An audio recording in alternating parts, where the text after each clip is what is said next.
20년 전 그날, 집안은 유난히 고요했습니다. 시계바늘 소리가 유난히 클 정도로 정적이었어요. 저는 식탁에 덩그렇게 놓인 다 식어버린 커피잔만 멍하니 바라보고 있었습니다.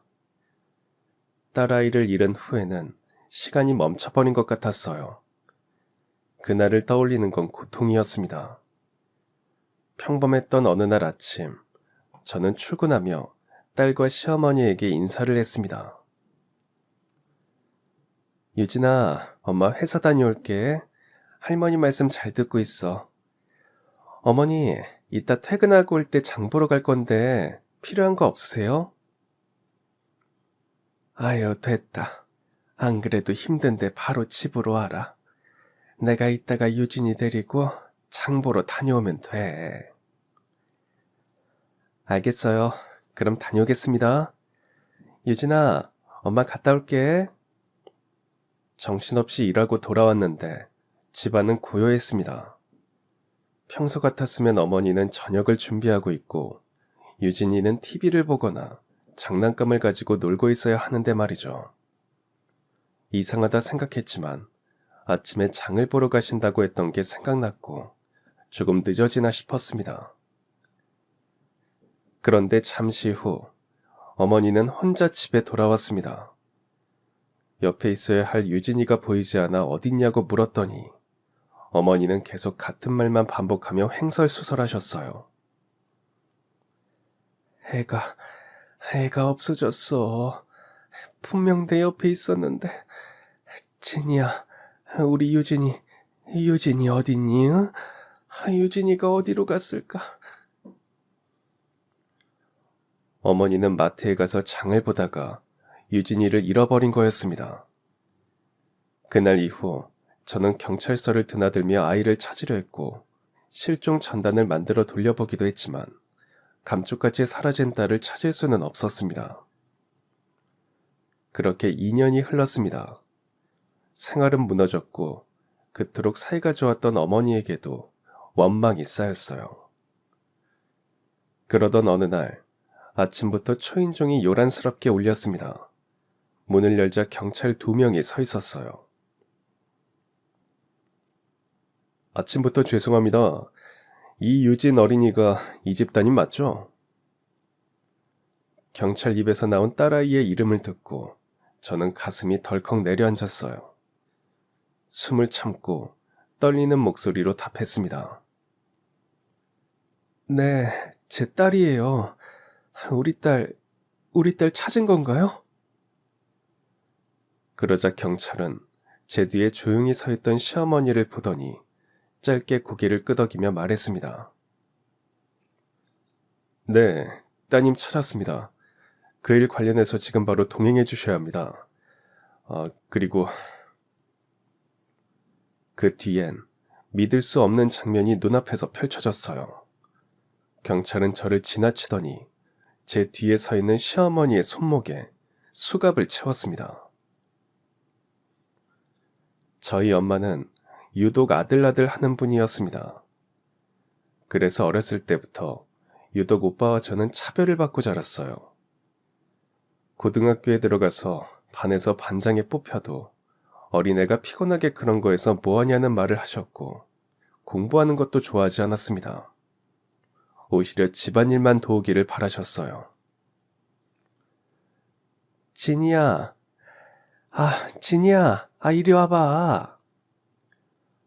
왜요? 나 지금 공부하고 있는데. 공부? 여자가 공부는 해서 뭐하게. 너 그러고 있지 말고 새참 가지고 아빠한테 가봐. 저기 논에서 지금 일하고 계실 거다. 그거 무거운데. 오빠 보고 가라고 해. 뭐?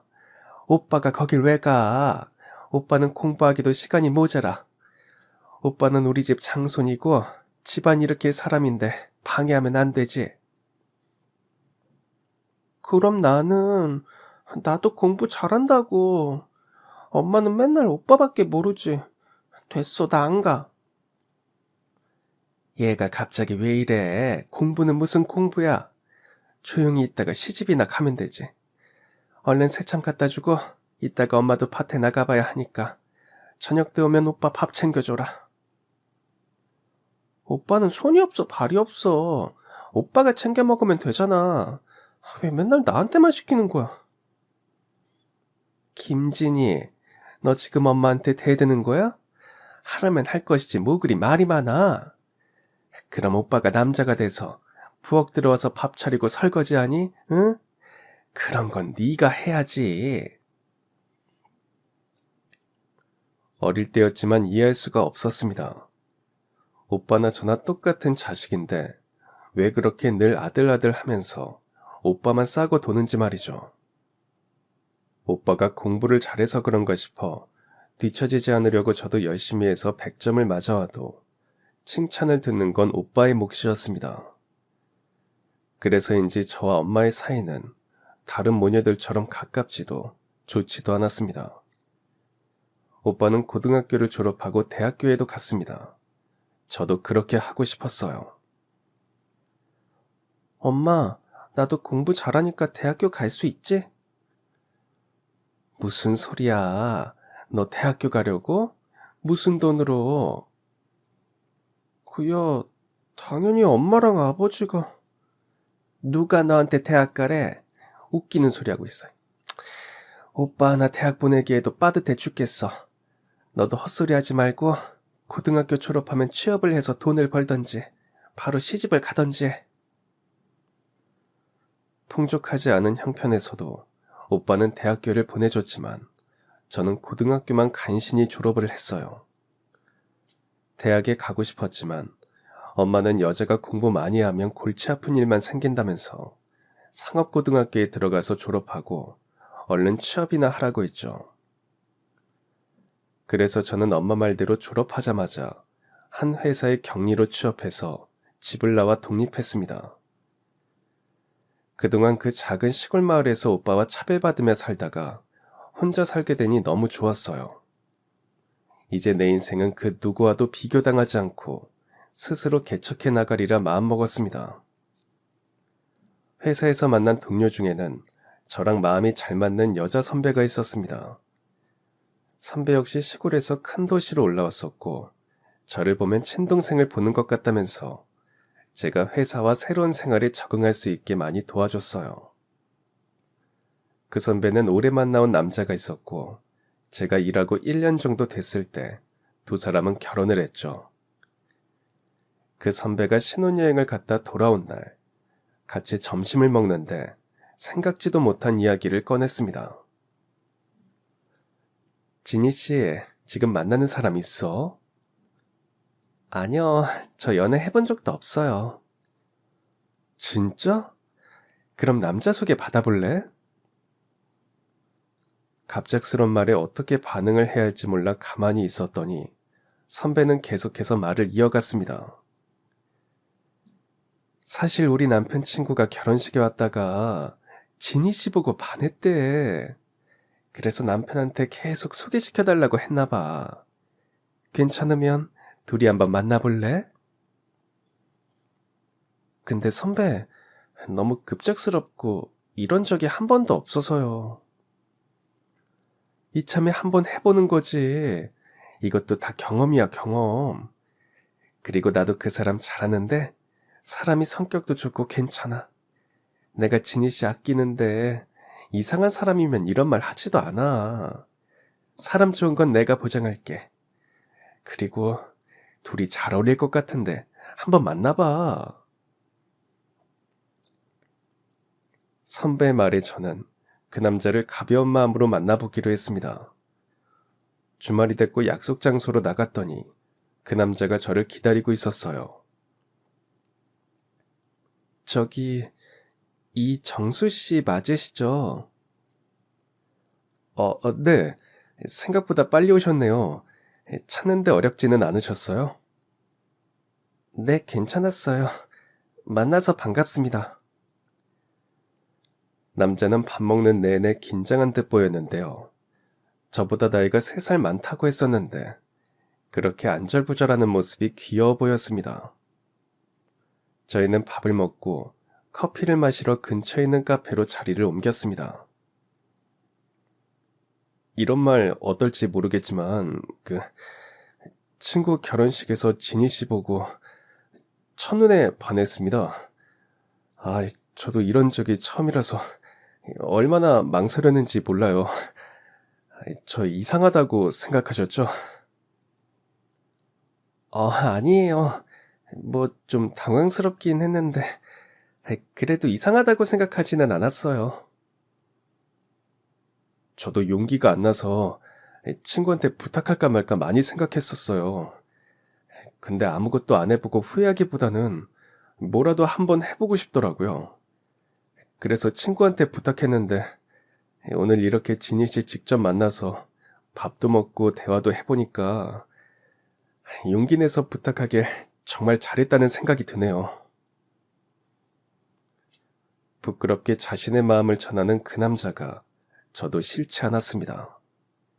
그날의 첫 만남 이후로 몇 번을 더 만나보다가 마침내 저희는 연애를 시작했어요.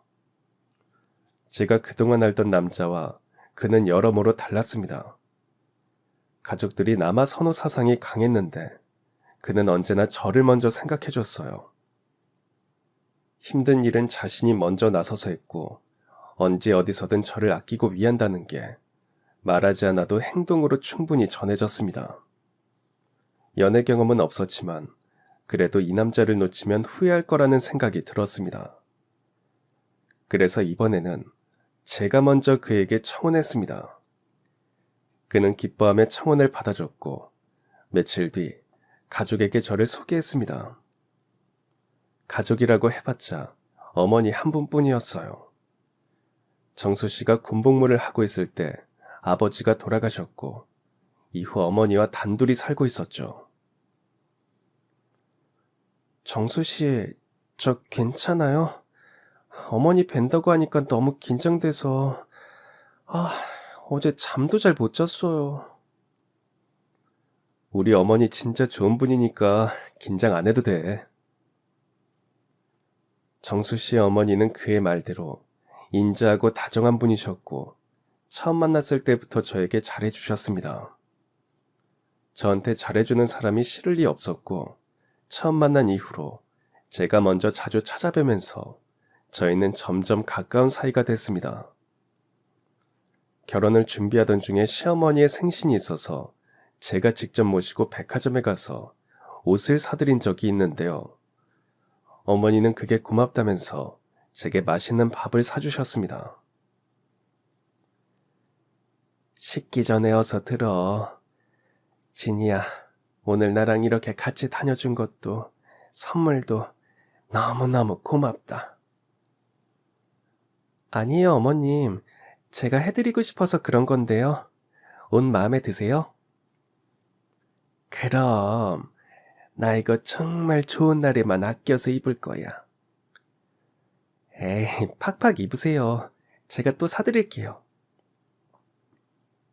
아유, 말이라도 정말 고맙구나. 내가 정수한테는 말한 적 없지만 딸 한 명 있으면 얼마나 좋을까. 매번 그렇게 생각했거든. 내 친구들이 딸이랑 쇼핑도 하고 맛있는 거 먹으러 다니고 같이 이것저것 하는 거 보면 아휴, 그게 얼마나 부럽던지. 근데 오늘 그 소원을 이룬 것 같아. 진이 엄마는 이렇게 예쁘고 착한 딸이 있어서 정말 행복하시겠다. 저희 엄마는 그런 생각 안 하실걸요? 에? 그게 무슨 소리냐? 저희 엄마는 아들만 좋아하세요. 그래서 어릴 때부터 오빠랑 항상 차별받고 자라서 생각하시는 것만큼 살가운 사이는 아니에요. 아이고, 그랬구나. 아휴, 많이 외로웠겠다. 이제 우리 식구가 되면 천천히 엄마랑 딸처럼 지내보자. 나도 노력해볼게. 앞으로 잘 부탁한다. 시어머니의 말씀을 듣고 그동안 차별로 서러웠던 어린 시절이 위로받는 듯 했습니다. 정말 좋은 가족을 만났고 이 가족 안에서는 제가 어릴 때 느꼈던 외로움도 치유할 수 있을 것 같았습니다. 결혼 준비를 하면서 어머니는 정말로 저를 친딸처럼 아껴주셨어요. 진희 씨, 엄마가 진희 씨 결혼 준비로 힘들어 보이는 것 같다고 한약 챙겨주셨어. 밥 먹고 꼬박꼬박 챙겨 먹으라고 하시더라. 어머, 이 귀한 걸. 어머니한테 감사하다고 전화드려야겠다. 아니, 어떻게 된 게 요즘 보면 진희 씨가 우리 엄마 친딸 같아. 아, 나 좀 질투나려고 그러네. 에이, 뭘 그렇게까지 생각해요. 근데 어머니 말이에요. 나를 정말 좋아하시는 것 같긴 해요. 맞죠? 맞아. 우리 어머니가 진희 씨를 친딸처럼 아끼시는 것 같아. 사실 우리 엄마 재혼하신 거야. 아버지한테는 이미 두 딸이 있었고, 그러니까 나랑 누나들은 엄마가 다른 거지. 진짜요? 그동안 왜 말 안 했어요? 굳이 말해야 하나 싶었어. 어린 내가 봤을 때도 엄마는 누나들을 온 마음으로 다 키우셨어. 근데도 누나들은 그게 아니었던 것 같아. 엄마를 친어머니로 받아들이지 못했고 지금도 사이가 서먹하셔. 아버지 돌아가신 뒤로는 거의 왕래도 없고, 그리고 나도 누나들이랑 나이 차이도 나고 엄마가 달라서인지 그렇게 가깝지는 않아. 남자친구의 두 누나 중 한 명은 남편을 따라 미국으로 가버렸고, 다른 한 명은 결혼 후 시댁이 있는 제주도에서 살고 있었습니다. 그렇게 멀리 사니 자주 볼 수 없을 거라 생각했는데 이런 사연이 있는 줄은 그때 처음 알았어요. 그래서 우리 어머니가 진희 씨한테 더 잘해주시는 걸지도 몰라. 나한테 말한 적은 없지만 딸을 바라셨던 것 같거든. 누나들이랑 잘 지내고 싶어도 곁을 내주지도 않았는데 진희 씨는 우리 엄마를 잘 따르잖아. 거기까지 듣고 나니 저는 시어머니가 가엾게 느껴졌고, 결혼해서 식구가 되면 그토록 원하시는 딸이 되어드리겠다고 다짐했어요. 몇 달 뒤 저희는 결혼식을 올렸고 남편의 회사 발령에 따라 작은 소도시에 가서 살게 됐어요. 남편 고향이 그 근처에 있었기에 고향에 살고 있는 시어머니와도 지리적으로 더욱 가까워졌습니다. 어머니는 고향집에 살고 계셨지만 버스 타면 1시간 거리인 저희 집에 자주 오셨고, 저도 어머니가 오시는 게 좋았어요. 남편을 따라오며 그동안 다녔던 회사도 관둬야 했고, 새로운 곳은 아는 사람도 없어서 외로웠는데, 이런 제게 시어머니는 큰 의지가 됐습니다. 그리고 몇 개월 뒤 저는 임신을 했습니다. 남편과 시어머니는 집안을 경사라며 좋아했지만 저는 한 가지 걱정이 생겼어요. 막상 아이를 갖고 나니 시어머니도 저희 친정엄마처럼 첫째는 아들을 바라실 것 같았거든요. 아무리 저를 예뻐하신다고 해도 시어머니 역시 옛날 분이셨으니까요. 그런 걱정을 하고 있던 어느 날, 어머니는 밑반찬이며 음식을 잔뜩 만들어 저희 집에 오셨습니다. 아가, 진이야, 나왔다. 오셨어요, 어머니? 근데 뭘 이렇게 많이 가지고 오셨어요? 아기 가지면 몸도 무겁고 잠도 오고 다 귀찮잖아. 음식 하기도 힘들 텐데 그래서 내가 이것저것 해왔지. 당분간은 이걸로 정수랑 같이 밥 먹어. 떨어지면 내가 또 해올게. 저는 이때를 기회 삼아 어머니께 제가 걱정하던 걸 넌지시 물어봤습니다. 어머니, 저 궁금한 게 있는데요. 어머니는 첫째 손주가 아들이면 좋겠어요? 딸이면 좋겠어요? 혹시 아들 손자 원하시는 거예요? 어? 아니, 너는 무슨 그런 말을 해. 애가 건강하기만 하면 되지. 그리고 앞으로 점점 딸아들 구별 안 하는 세상이 될 텐데 아들인지 딸인지가 뭐가 그렇게 중요하니. 나는 너희 자식이면 그냥 다 소중하고 너무너무 예쁘다.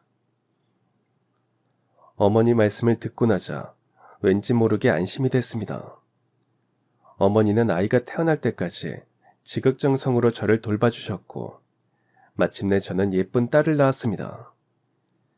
시어머니는 친엄마도 안 해주는 제 산후조리까지 손수해 주셨고 저는 이런 어머니께 친엄마 같은 정을 느꼈고 제가 다른 건 몰라도 시댁복은 차고 넘치는 사람이라는 생각이 들었습니다.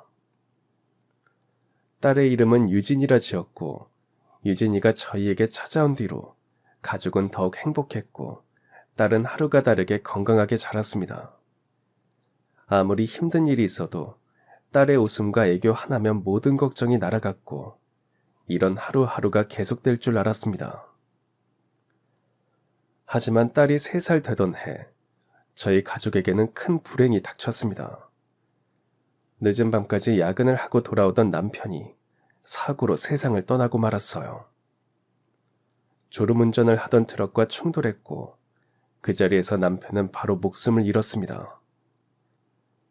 아직 말도 잘 못하는 딸과 남편의 빈소를 지키고 앉아있는데 저는 앞으로 어떻게 살아야 할지 앞날이 깜깜하기만 했습니다. 장례식장 한쪽 차가운 바닥에 주저앉은 저는 눈물을 멈출 수 없었습니다. 딸은 조용히 제 무릎에 누워 잠들어 있었지만 그 아이의 온기도 저를 위로해 주진 못했어요. 그때 시어머니께서 울고 있는 제 곁에 다가왔습니다. 어떻게 어머니, 저 이제 어떻게 살아야 해요? 나 혼자 어떻게 살아요? 그날 저는 그동안 잘 참고 있던 눈물이 모두 터지고야 말았어요. 목이 메어 제대로 된 말도 나오지 않았고 숨을 들이쉬는 것도 힘겨웠죠. 시어머니 역시 좀 전까지 울고 계셨는지 눈가가 붉었고 어머니는 제 손을 따뜻하게 감싸주며 말했습니다. 진이야, 왜 너 혼자 살아야 한다고 생각하니? 그럼 나는 뭐야?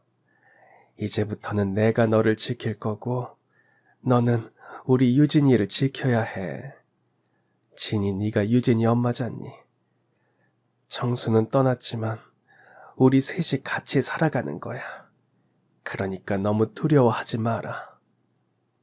어머니의 따뜻한 위로에 남편이 떠나고 난 뒤 온몸을 감싸던 불안함과 두려움이 조금씩 사라지는 듯 했어요. 그리고 천사처럼 잠들어 있는 작은 딸의 얼굴을 보니 마음속에서 어떤 용기가 피어나기 시작했습니다. 그 용기로 저는 다시 취직을 준비했지만 아직 어린 딸 유진이가 걱정이었어요. 회사에 출근하면 그 긴 시간을 어린이집에 맡길 수도 없는 노릇이었고 아무래도 예전보다는 많이 신경을 써주지 못할 것 같았거든요. 그래서 저는 시어머니께 도움을 청했습니다. 어머니, 제가 다시 일하게 되면 저희랑 같이 사시는 거 어때요? 그러면서 유진이도 봐주시고요. 제가 용돈도 챙겨드릴게요. 진이야, 너 서운하게 이럴래? 가족이 어려울 때는 당연히 돕는 거지. 뭘 그런 걸 부탁하고 물어봐. 그리고 돈은 무슨 돈? 돈 안 줘도 된다. 우리 예쁜 소녀 유진이 매일 볼 수 있게 되면 내가 오히려 더 좋지. 내가 애도 잘 보고 너 일하는데 신경 쓰지 않도록 집안일도 할 테니까 너는 걱정 말고 취업 준비해서 취직해. 그날 이후 어머니는 고향집에 올라오셔서 저랑 유진이와 같이 살며 제 대신 집안일과 아이 양육을 도맡아 주셨어요. 그 덕에 저는 걱정 없이 취업 준비를 할 수 있었고 예전에 일했던 경력으로 한 회사의 회계팀에 입사했습니다. 그렇게 2년이 흘렀어요. 저도 무사히 회사에서 자리를 잡았고 딸 유진이도 5살이 되었습니다. 남편의 빈자리는 가족 간의 사랑으로 채워졌고 세 식구의 안정적인 생활은 계속되었어요. 그런데 가끔 어머니의 행동이 이상할 때가 있었습니다. 진이야, 집에 대파 떨어졌던데 이게 아주 싱싱하고 좋아 보이네. 이거 사야겠다. 어머니, 저 앞에 가게에서 좀 전에 대파 샀잖아요. 어머, 그래? 아유, 내 정신 좀 봐. 내가 요즘 이렇게 깜빡깜빡하네. 어머니는 멋쩍게 웃으시며 대파를 다시 내려놓았습니다. 그때는 아무래도 아이를 돌보고 집안일까지 하시는 게 피곤해서 그러신가 했어요. 하지만 이런 비슷한 일이 한두 번이 아니었어요. 몇 번이고 똑같은 물건을 다시 보며 이거 샀었나 되묻기도 하셨고, 어떤 날은 리모컨이나 딸아이의 장난감 같은 물건을 냉장고 안에서 욕실 선반 위에서 찾게 되는 일도 생겼습니다. 무엇보다 당황스러웠던 건 어머니 감정의 변화였어요.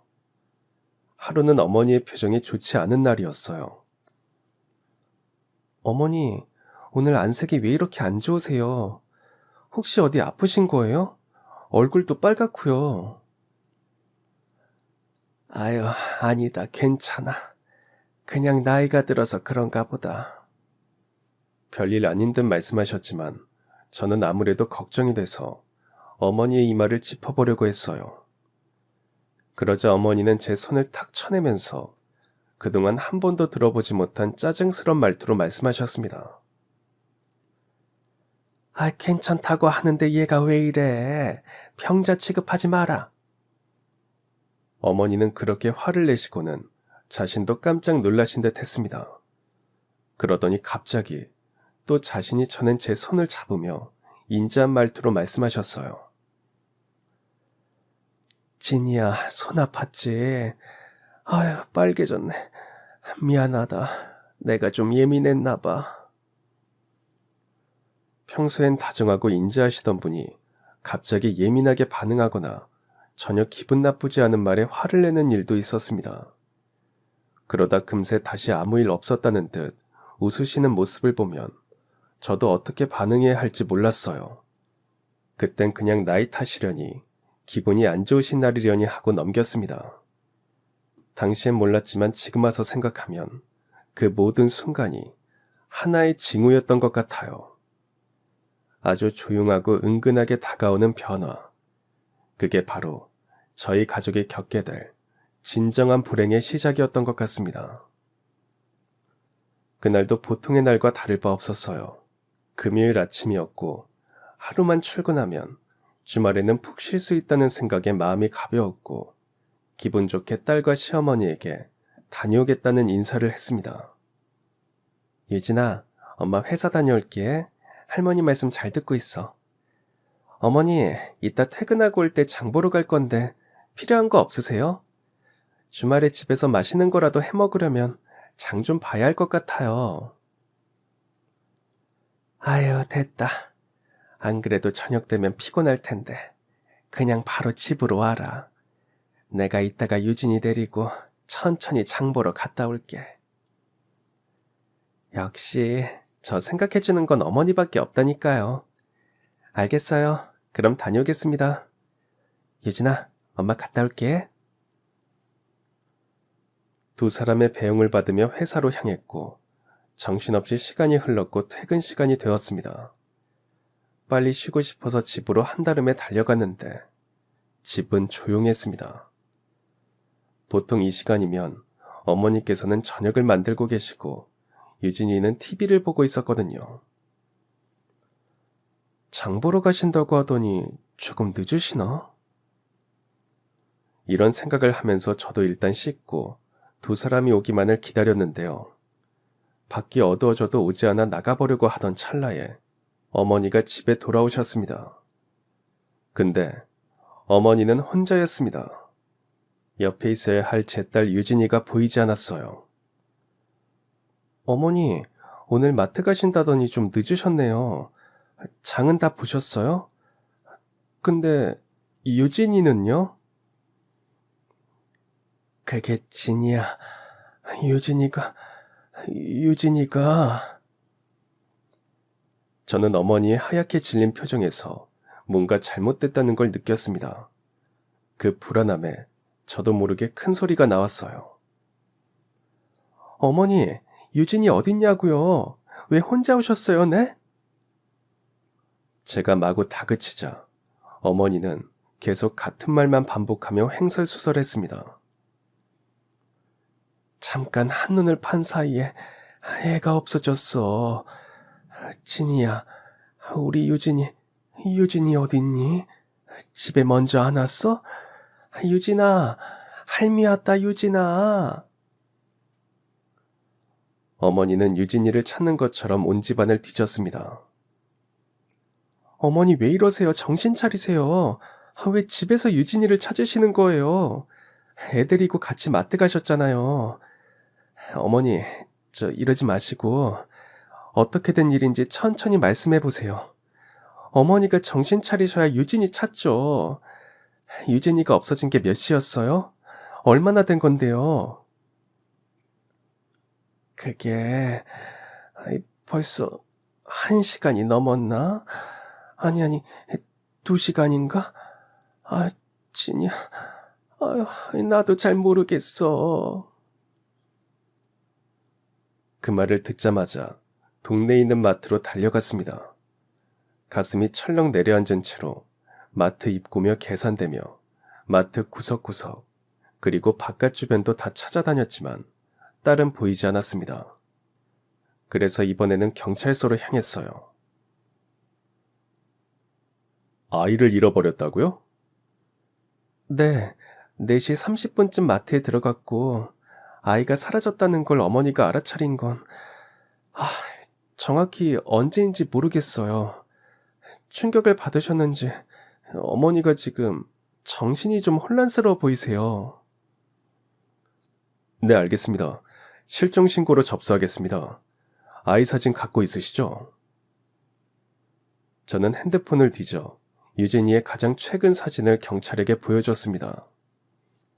저 형사님, 우리 유진이 꼭 좀 찾아주세요. 저한테는 이제 제 딸 유진이밖에 없어요. 부탁드립니다. 어머님, 지금 무섭고 막막하시겠지만 어머님께서 계속 잘 버텨주셔야 합니다. 저희도 노력할 테니 잘 버텨주세요.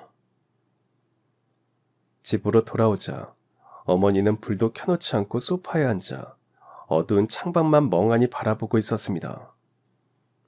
그 모습을 보자 울컥 원망이 올라왔지만 아무 말도 하고 싶지 않아 방으로 들어갔어요. 다음 날부터 저는 유진이를 찾는 데 전념했습니다. 처음에는 회사에 휴가를 신청했지만 휴가가 끝나도 아이를 찾지 못해 결국엔 사직서를 내야 했어요. 그리고 전단지를 만들어 마트, 버스 정류장, 놀이터, 학교 앞, 지나가는 사람마다 붙들고 물었습니다. 저기요, 혹시 이 아이 본 적 있으세요? 제 딸인데요. 아이 얼굴 한 번만 잘 봐주세요. 전단지 버리지 마시고요. 네? 보시면 여기 적힌 번호로 연락 부탁드립니다. 제발요. 딸이 실종된 뒤 하루도 쉬지 않았습니다. 유진이와 비슷한 아이를 봤다는 연락만 들으면 무작정 뛰어나갔어요. 그러나 매번 제 딸은 아니었습니다. 그렇게 점점 시간은 흘렀어요. 경찰의 수색도 점점 간격이 길어졌고 비슷한 아이를 봤다는 연락도 오지 않았습니다. 혹시나 아이를 데리고 누가 나타나진 않을까 하는 마음에 밤마다 경찰서 근처를 서성이기도 했지만 다 소용없었어요. 그리고 어머니와 제 사이도 예전과는 달라졌습니다. 유진이를 못 찾는 날이 늘어갈수록 아이를 잃어버린 어머니에게 미움과 원망이 쌓여갔죠. 대화는 점점 줄어들었고 어머니는 이런 제 모습을 바라보며 가끔 울기도 하셨습니다. 아이를 잃어버리고 어느덧 2년이라는 시간이 흘렀습니다. 하루는 일어나서 거실로 나갔더니 진수성찬이 차려져 있었습니다. 어머니, 이게 다 뭐예요? 어머니가 만드신 거예요? 이렇게 많은 걸 누가 다 먹어요? 우리 미진이가 다 먹지. 오늘 미진이 생일이잖니. 미진아, 일어나라. 나와서 식기 전에 밥 먹어야지. 미진이요? 그게 누군데요? 세상에 제일 예쁘고 귀여운 우리 미진이 몰라? 아휴, 아직도 자고 있나 본데. 얼른 가서 깨워봐라. 아, 지금 무슨 소리를 하시는 거예요? 안 그래도 너무 힘든데 어머니까지 왜 이러시는 거예요? 제가 큰 소리를 치자 어머니는 또 갑자기 제정신으로 돌아오신 듯 했어요. 아유, 내가 뭐라고 그랬니? 이 음식은 또 다 뭐야? 진이 네가 만들었니? 자신이 어떤 말을 했는지, 어떤 행동을 했는지도 기억 못하는 어머니를 마주하게 되자 저는 덜컥 겁이 났습니다. 어머니는 아이를 잃어버리기 전에도 물건을 엉뚱한 곳에 둔다거나 날짜나 단어를 기억 못하는 일이 자주 있었다는 게 떠올랐습니다. 거기까지 생각이 닿자 혹시 어머니가 치매에 걸린 건 아닐까 하는 의심이 생겼습니다. 그동안 딸아이를 찾는 데 집중한 나머지 어머니에게 찾아온 어떤 변화도 모르고 그대로 지나갔던 거였죠. 하늘에 있는 남편이 이 사실을 알게 된다면 저를 원망할 것 같았습니다. 아무래도 이참에 어머니를 모시고 병원에 한번 가봐야겠다고 생각하고 있을 때 초인종이 요란스럽게 울렸습니다. 문을 열자 경찰 2명이 서 있었어요. 아침부터 죄송합니다. 여기가 김진희 씨 댁 맞나요? 네, 제가 김진희예요. 형사님, 혹시 제 딸 찾았나요? 그게 이유진 어린이가 이 집 따님 맞죠? 경찰 입에서 나온 딸아이의 이름을 듣고 저는 가슴이 덜컥 내려앉았어요. 숨을 참고 떨리는 목소리로 답했습니다. 네, 제 딸이에요. 우리 딸 유진이 찾은 거 맞죠? 가슴이 철렁 내려앉고 숨이 멎는 것만 같았어요. 경찰은 차분하고 어딘가 조심스러운 말투로 이야기했습니다. 네, 유진 어린이 찾았습니다. 2년 전 실종 직후에 시골의 한 고아원으로 들어간 걸로 확인됐습니다. 그리고 경찰이 말한 시골은 남편의 고향이었고 고향집이 있는 곳이었습니다. 그 말을 듣고 놀라서 얼어있는 저를 그대로 지나쳐 시어머니에게로 향했고 어머니의 손목에 수갑을 채우며 믿을 수 없는 말을 했습니다.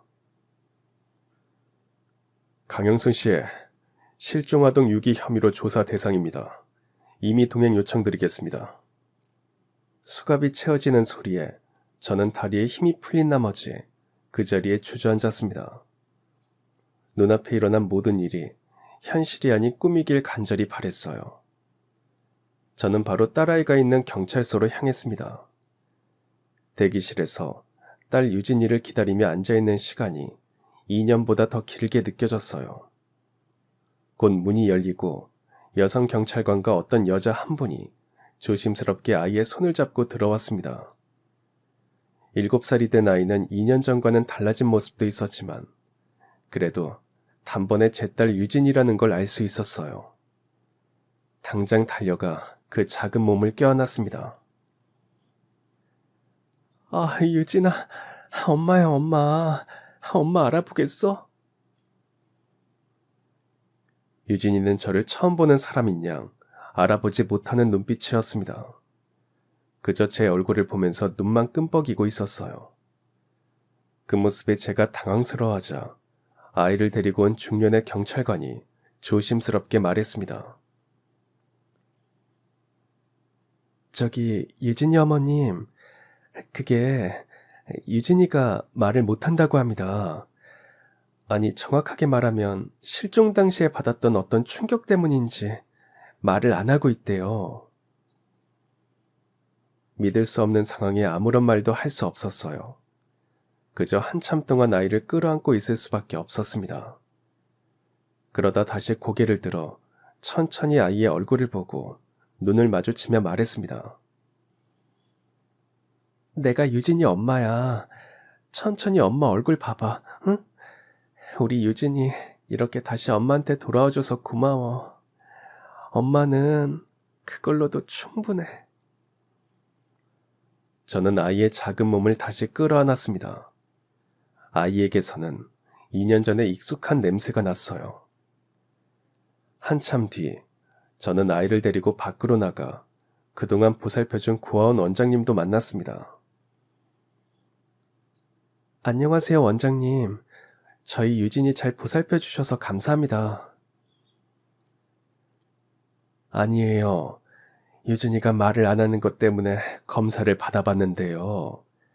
자신이 버림받았을 때의 충격 때문에 기억을 못하는 것도 있고 마음의 문을 닫아버렸다고 해요. 그래도 이제 친엄마도 만났으니 잘 보살펴 주시면 점점 모든 기억도 돌아오고 말문도 다시 열릴 거예요. 네, 꼭 그래야겠죠. 제가 그렇게 할 거예요. 근데 원장님, 우리 유진이가 어떻게 거기까지 가게 됐을까요? 그때 어떤 분이 애가 혼자 있었다고 하면서 데려다 주셨어요. 나이가 지긋한 분이었는데 경찰에게 들어보니 그분이 유진이 친할머니였다고 하더라고요. 정말요? 저희 어머니가 직접 유진이를 데려다 준 게 확실한가요? 원장님은 그날의 일을 며칠 전 일처럼 기억하고 있었습니다. 유진이를 잃어버렸던 그날, 어머니는 직접 아이의 손을 잡고 그곳으로 향했습니다. 실례합니다. 여기 원장님 계시나요? 제가 원장입니다, 어르신. 여기까지는 어쩐 일이세요? 이 아이가 엄마를 잃어버렸나 봐요. 혼자 있어서 데려왔어요.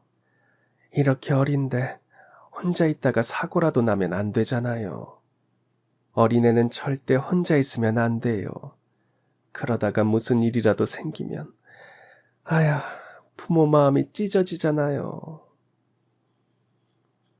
원장님 말로는 그때 유진이가 저희 어머니께 할머니 왜 그래요? 라고 말하는 걸 들었다고 합니다. 저기 할머니, 이 아이랑 정말 모르는 사이가 맞으세요? 애는 할머니를 알아보는 것 같은데요. 아니요. 이 아이는 내 딸이 아니에요. 누군지 모르는데. 정말 처음 보는 앤데. 그렇게 아이를 맡기고 어머니는 왔던 길로 돌아갔고 원장님은 그날 이후 아이의 부모를 찾아주려고 했지만 유진이가 입을 열지 않았기에 그대로 고아원에서 머물게 된 거였죠. 충격적인 사실에 아무 말도 못하고 있을 때 조사 중인 어머니가 제 딸을 보더니 갑자기 미진아라고 외치며 달려왔습니다. 미진아, 여기 있으면 안 돼. 여기 말고 다른 곳에 가 있어, 응? 아야, 이러다 너 또 잃어버리면 엄마 못 살아. 엄마 장보고 올 때까지 어디 가지 말고 다른 데 가 있어. 알겠지? 어머니, 지금 무슨 소리 하시는 거예요? 유진이잖아요. 어머니 소녀 유진이. 왜 자꾸 모르는 사람을 찾으세요? 경찰은 어머니께 소리를 지르는 저를 의자에 앉혔습니다. 유진이 어머님, 진정하시고 여기 앉으시죠. 유진이 늦게 찾아서 죄송합니다.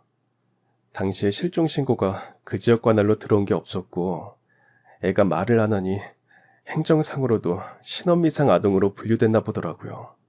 그러다가 그 고아원에 봉사활동 가시는 분 중에 유진 어머니께서 만드신 전단을 우연히 본 사람이 있었는데 결과적으로 그게 큰 도움이 됐습니다. 대주에서 찾게 된 거예요. 경찰의 입에서 나온 경악스러운 말에 저는 어머니를 쳐다보며 소리를 질렀어요. 어머니, 지금 이게 다 사실이에요? 대체 왜 그러셨어요? 아이를 버려놓고 지금까지 어떻게 한마디도 안 하실 수 있어요? 제발 뭐라고 말 좀 해보세요. 어머니는 벌벌 떨면서 자신이 잘못했다고 하시더니 갑자기 미진이를 살려달라며 또 알 수 없는 말을 늘어놓았습니다. 저는 시어머니가 찾는 미진이가 누군지, 왜 이러는지 이해가 안 갔고 일단 딸아이를 데리고 집으로 돌아왔어요. 아이를 씻기고 잠을 재우고 나니 경찰에게서 연락이 왔습니다. 저기 아무래도 시어머니께서 정신에 문제가 있는 것 같습니다. 그래서 지금 아무런 조사도 못하고 있는 상황이에요. 먼저 병원에 가서 검사를 받아보시는 게 어떨까요? 그 말을 듣자 안 그래도 병원에 가려고 했던 게 생각났고 다음날 저는 시어머니를 모시고 병원에 갔습니다. 결과는 알츠하이머, 흔히들 알고 있는 치매였고 초기에서 중기로 넘어가려는 단계였죠. 그동안 이상한 말씀을 하시거나 날짜나 장소를 헷갈리고 갑자기 성격이 왔다 갔다 했던 것, 그리고 손녀를 모르는 아이라며 고아원에 직접 버리고 온 것도 전부 치매 증상 때문이었습니다. 병원에서는 어머니가 치매에 몸도 많이 약해져 있어서 입원해 있기를 권했어요. 그래서 경찰에게 연락한 후 우선 어머니를 병원에 입원시켰습니다. 집에 돌아와 앞으로 대체 어떻게 어머니를 대해야 할지 고민이었어요. 딸아이를 유기한 것도 맞지만 아픈 분이기도 했으니까요. 이런저런 생각으로 잠도 제대로 못 자고 하루가 흘렀습니다. 다음 날 집으로 생각지도 못한 손님이 찾아왔어요. 바로 시어머니의 여동생이었습니다. 두 분은 자주 만나지는 못했지만 전화로 가끔 연락을 하는 사이였어요. 이모님이 어쩐 일이세요? 연락도 없이 와서 미안하다. 언니랑 한동안 연락이 안 되는데 너도 전화를 안 받아서 찾아와 봤어. 안에 너희 어머니 있니? 이모님, 그게 왜 그래? 언니 어디 가셨어? 내가 괜히 왔나?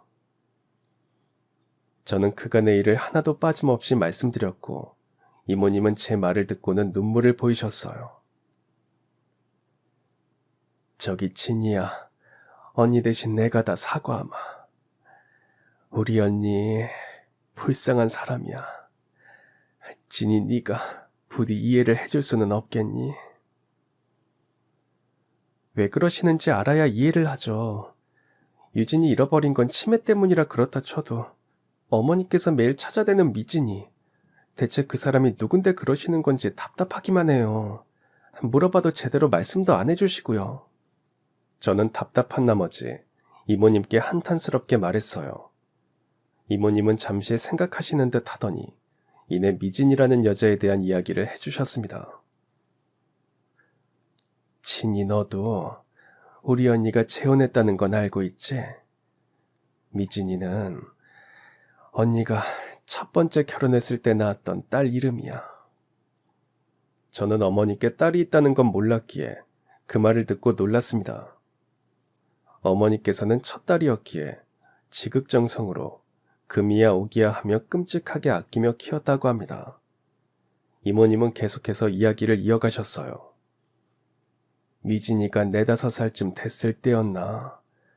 둘이 같이 시장으로 장을 보러 갔다가 그만 아이를 잃어버린 거야. 언니는 넋이 나간 사람처럼 미진이만 찾으러 다녔는데 이틀 후에 드디어 아이를 찾았어. 근데 미진이는 이미 목숨을 잃은 후였지. 어린애가 어떻게 간 건지는 모르겠지만 강에 빠져 사고를 당한 거야. 그 뒤 언니는 아이를 챙기지 못했다는 죄책감에 식음도 전폐했고 가족들한테는 외면당했어. 그래서 결국 이혼을 한 거란다. 아휴, 말이 이혼이지. 거의 그 집에서 맨몸으로 쫓겨나다시피 했어. 저는 어머니가 재혼했다는 걸 알았지만 이런 사연이 있는 건 몰랐습니다. 저도 딸을 잃을 뻔했으니 어머니의 마음이 공감 가는 부분도 있었죠. 아무 말도 못하고 있는 저를 보면서 이모님은 말씀을 이어갔습니다. 사실 우리 언니가 너를 며느리로 맞으면서 그때 먼저 보낸 미진이가 생각났다고 해. 그래서 어릴 때 딸한테 못해줬던 걸 너한테 다 해주고 싶었대. 그리고 네 딸 유진이가 태어났을 때는 미진이의 어린 시절을 또 한 번 보게 되는 것 같아서 매일이 행복하다고 그랬었어. 그건 진심이었을 거야. 우리 언니가 한 행동은 잘못됐지만 그래도 네가 며느리로서 조금 이해해주면 안 될까? 어머니께는 수십 년 전의 그 일이 트라우마로 남아있는 것 같았습니다. 제 딸이 자신의 딸과 비슷한 나이가 되자 유진이에게서 딸이 겹쳐 보이게 됐고 또 한 번 잃어버리지 않으려고 어딘가에 숨겨뒀다가 치매 때문에 그 사실을 잊어버린 게 아닐까 하는 생각이 들었어요. 거기까지 생각이 닿자 제 마음은 더욱 복잡해졌습니다. 그동안 어머니와 보낸 시간을 떠올려 보면 친엄마와 다름이 없었고 좋았던 시간이 훨씬 많았으니까요. 그리고 남편이 죽은 이후로 어머니와 서로 의지하며 살아오면서 말로는 설명할 수 없을 정도로 깊은 사이이기도 했죠.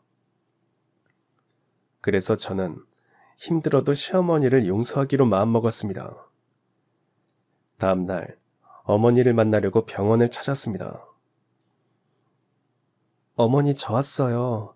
오늘은 좀 어떠세요? 진이 왔니? 저기, 우리 유진이는 괜찮아? 네, 괜찮아요. 몸은 건강한 것 같아요. 어머니는 다행히 제정신으로 돌아와 있었고 자신이 한 일도 다 기억을 하는 것 같았습니다.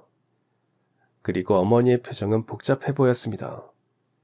이내 고개를 푹 숙이시더니 어떤 결심이라도 한 듯 저를 보며 말씀하셨어요. 진이야, 나 보기 힘들 텐데 애써 이제 안 와도 된다. 미안함에 제 눈도 잘 못 마주치던 시어머니는 침대에 내려오시더니 제 앞에 무릎을 꿇고 용서를 비셨어요. 진이야, 내가 정말 잘못했다. 그렇게 끔찍한 짓을 한 것도, 너랑 유진이를 고통 속에 살게 한 것도 미안해. 그리고 이 모든 걸 다 잊어버린 것도 내 사과하마. 용서해달라고는 안 하마. 어떻게 내가 한 짓을 용서받을 수 있겠니? 저는 눈물을 흘리며 자신을 용서하지 말라는 시어머니의 손을 잡았습니다. 어머니, 일어나세요. 바닥이 차요. 진이야, 그날 나는 유진이를 미진이로 본 것 같아. 미진이가 누구냐면... 어머니, 괜찮아요. 말씀 안 해주셔도 돼요. 이모님이 다 알려주셨어요. 그래? 그랬구나. 내 잘못으로 잃어버리고 결국엔 먼저 보낸 안타깝고 가여운 내 딸. 유진이가 미진이를 잃어버렸을 때랑 비슷한 나이가 되어가니 그 애가 더더욱 생각이 났어. 기억이 왔다 갔다 할 때 유진이를 엄마 잃어버린 애로 본 것 같아. 그래서 그런 일을 저질러 버리고 만 거야. 너한테는 네가 안 겪어도 될 끔찍한 일을 겪게 만들었고 이게 전부 내 탓이야, 내 탓. 그러니 진이야, 나 용서하지 마라. 어머니는 얼굴을 손으로 가리며 눈물을 흘리셨습니다. 어머니의 작고 마른 손이 참 초라해 보였어요. 어머니, 솔직히 어머니에게 화도 났고 밉기도 했어요. 원망도 했고요. 근데 그래도요, 저 어머니 용서해요. 아유, 아니야. 용서 안 해도 된다. 난 너희 모녀한테 용서를 받을 자격이 없어. 내가 벌도 다 받을 거고 앞으로는 너와 유진이한테 나타나지 않으마. 어머니, 이러지 마세요. 어머니가 벌 받고 있으면 제 마음은 멀쩡하겠어요? 저희가 영 끊고 살면 나중에 정수 씨는 어떻게 봐요? 유진이도 둘도 없는 소중한 제 딸이지만 어머니도 마찬가지예요. 우리는 가족이잖아요. 저랑 유진이한테 정말 미안하시면 저희 옆에서 계속 있어주세요. 함께하면서 미안함도 원망도 다 같이 하자고요. 저는 어머니 옆에 앉아 손을 잡은 채 아무 말 없이 오래 앉아 있었습니다. 그 조용한 오전의 따뜻함을 오래도록 기억하게 될 것 같았습니다. 이후 어머니는 당시 치매 초기였던 것과 아이를 해치려는 고의가 아니라 지키려는 착각에서 나온 행동이었다는 게 인정이 되어 법의 심판은 피할 수 있었습니다. 저 역시도 어머니를 용서했고요. 유진이도 시간은 조금 걸렸지만 다시 말도 할 수 있게 됐고 기억도 다 돌아왔습니다. 그리고 저는 다시 예전에 다니던 회사에서 일하게 됐어요. 제 사정을 전부 알고 있던 동료들과 사장님이 배려해 주신 덕분이었죠. 모두 원래의 자리로 일상으로 돌아갔습니다. 단 한 사람, 어머니만 빼고요. 어머니는 요양원에서 지내게 되셨습니다. 정신이 왔다 갔다 하면서 어떤 날은 가족을 알아보는 날도 있고 처음 본 사람처럼 대하는 날도 있었어요. 그러다 1년 뒤에는 저도 손녀 유진이도 완전히 알아보지 못하게 되셨습니다. 어머니의 기억 속에서 저는 사라졌지만 그래도 시간이 날 때마다 어머니가 지내고 계시는 요양원을 찾았습니다. 어머니, 저 왔어요. 오늘은 날씨가 좋더라고요. 어머니가 좋아하시는 단팥빵 사왔는데 이거 먹고 저랑 산책해요. 어머니는 제 얼굴을 보시더니 희미하게 웃으셨지만 그게 저를 알아보고 웃으신 건 아니었습니다. 아무 말도 없는 어머니였지만 저는 예전처럼 계속 수다를 떨었어요. 유진이 학교 들어간 거 말씀드렸죠. 잘 지낼 수 있을까 걱정했지만 적응을 잘하더라고요. 친구도 많이 생겼어요. 예전보다 키도 크고 가끔은 할머니도 찾아요. 할머니가 해주던 김치찌개 먹고 싶다고 하면서요. 어머니도 유진이 보고 싶으시죠? 다음에는 꼭 같이 올게요. 어머니는 창밖을 바라보며 고개만 끄덕였지만 제가 한 말이 닿았는지는 알 수 없었습니다. 저는 오랜만에 어머니의 손을 잡아봤어요. 그 손은 작고 거칠었지만 여전히 따뜻했습니다. 그 일이 있고 시간은 흘러 저도 어느덧 50대가 되었고 딸 유진이도 어른이 되었습니다. 그동안 저희 모녀는 변함없이 어머니 곁에 머물렀어요. 계절이 몇 번이고 바뀌는 동안 어머니는 조금씩 세상을 놓아갔지만 저희는 그 손을 잡고 함께 했어요. 기억을 못해도 좋으니까 몇 년만, 아니 몇 달만이라도 더 같이 있었으면 했지만 어머니는 10년 전 봄, 긴 잠에 들듯 조용하게 삶을 마감하셨습니다. 그때 어머니의 표정은 그 어떤 때보다 편안해 보이셨습니다. 이후 어머니를 보냈던 계절이 돌아오면 유독 하늘을 자주 보게 돼요. 그리고 속으로 어머니께 안부를 묻습니다. 어머니, 이제 몸도 마음도 괜찮으시죠?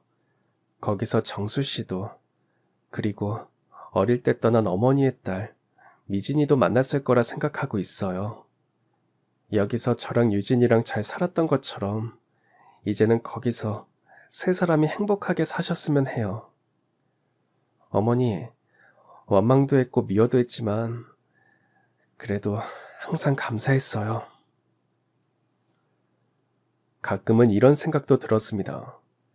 그 모든 일이 없었다면 어머니와 저는 어떤 모습이었을까 하고요.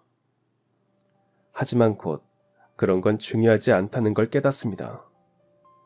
비록 슬프고 아팠지만 우리가 겪은 그 시간들이 있었기에 서로를 더 이해할 수 있었고 진정한 가족이 되었으니까요. 기억은 언제나 완전하지 않습니다. 흐려지거나 지워지기도 하죠. 하지만 우리가 함께 있었던 시간들, 그리고 그 안에서 서로를 위했던 마음만큼은 지워지지 않을 겁니다. 어머니 없이 맞는 10번째 봄, 이 계절은 여전히 어머니의 손처럼 따뜻합니다. 그럼 지금까지 사연 들어주셔서 감사합니다. 사연이 재밌으셨다면 구독과 좋아요 부탁드려요. 감사합니다. 안녕히 계세요.